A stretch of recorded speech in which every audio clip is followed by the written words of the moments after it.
ginawa? Marian Rivera, pinasaya ang anak ni Katrina Halili na si Katie sa munting regalo nito.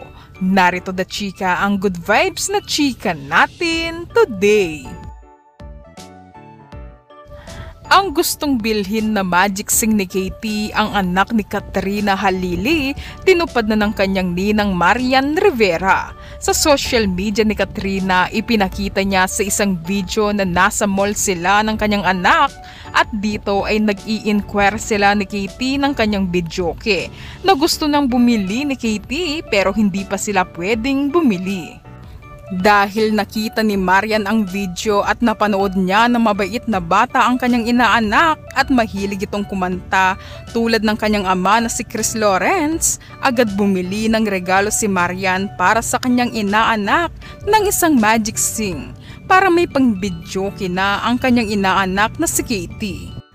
Nang matanggap na ni Katie ang regalo na magic sing galing sa kanyang ninang Marian ay sobra itong natuwa at todo ang pasasalamat sa kanyang ninang Marian.